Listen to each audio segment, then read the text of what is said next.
जय हिंद मित्रांनो, काल अण्णाभाऊ साठे यांची जयंती साजरी झाली 1 ऑगस्ट रोजी. मित्रांनो, आपण महापुरुषांच्या, संतांच्या किंवा जे काही आपल्याला मार्गदर्शक, समाजसुधारक आपल्याला एक चांगली शिकवण देऊन गेले, यांच्या ज्यावेळेस आपण जयंती, पुण्यतिथी वगैरे काही साजऱ्या करतो, तर ते कशासाठी साजऱ्या करतो? ते आपण एक समाजामध्ये आदर्श त्यांनी जो घालून दिला की जगा आणि जगू द्या आणि सर्वांना सोबत घेऊन चाला. पण आज आपला तरुण कुठे जात आहे?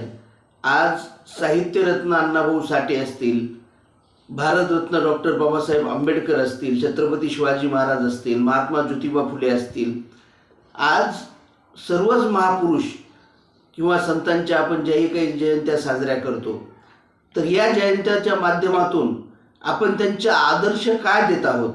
आज ज्या डेसिबलमध्ये आवाज पाहिजे ती डॉल्बी सिस्टीम आपण लावून लहान मुलापासून ते वयोवृद्धापर्यंत, हार्ट अटॅकच्या पेशंटपासून ते कोणाला त्याचा ठोका काळजावर पडल्याच्या नंतर त्याच्यामध्ये तरुणाला सुद्धा जो जीव जाण्याची शक्यता असते, घातपात होण्याची, हे कोणाच्याही लक्षात येत नाही.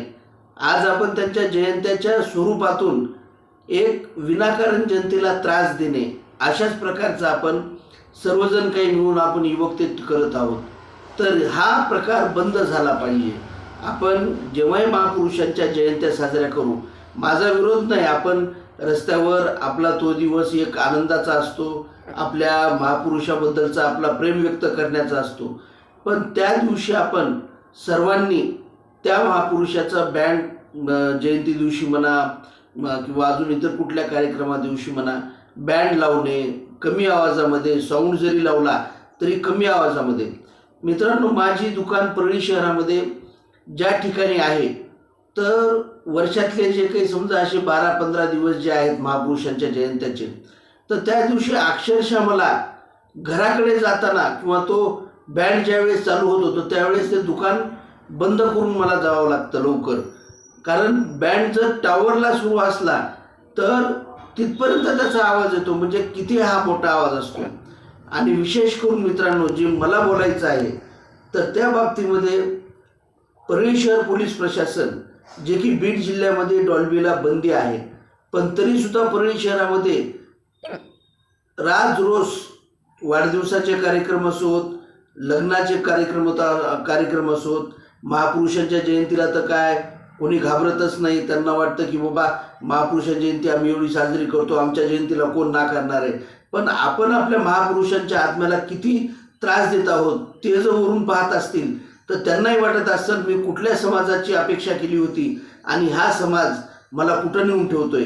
त्यांना सुद्धा दुःख होत असेल की आम्ही ज्यांनी जीवन या समाजासाठी, या जनतेसाठी समर्पित केलं, पण आम्ही कधी आमच्या पूर्ण जीवनामध्ये कोणाला आमच्यापासून काडीचाही त्रास होऊ दिला नाही.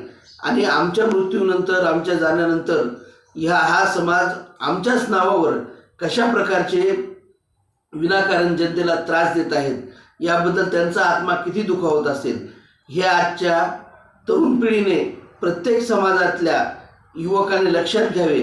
आणि इथून पुढील होणाऱ्या जयंत्या वगैरे ज्या साजऱ्या करायच्या असतील त्या एकदम कोणालाही त्रास न होता कमी आवाजामध्ये कराव्यात. कारण माझ्यासारखे असे बरेच हार्ट पेशंट आहेत, लहान मुले आहेत की त्यांच्या जर हृदयावर ठोका पडला तर त्या एका ठोक्यामध्ये एकदम गतप्राण जागी होण्याची त्यांची शक्यता आहे. आणि असे प्रकार या अगोदरही परळी तालुक्यामध्ये घडले आहेत. मला वाटतं 2 वर्षापूर्वीच मालेवाडी तांडामध्ये अशाच प्रकारचे एक चांगले कर्तृत्ववान सरपंच या डॉल्बीच्या आवाजानेच लग्नाच्या वरातीमध्ये म्हणा काहीतरी हा प्रसंग घडला, तर या डॉल्बीच्या आवाजानेच त्यांचा जीव जागीच गेला. तर ही गोष्ट तरी आपण सर्वांनी लक्षात घ्यायला हवी. आणि इथून पुढे आपल्यावर स्वतःवर आपल्या आनंदात साजरा करत असताना तो आनंद कुणाच्या घरासाठी दुःख बनू नये याची आपण काळजी घ्यावी. जय हिंद, जय महाराष्ट्र.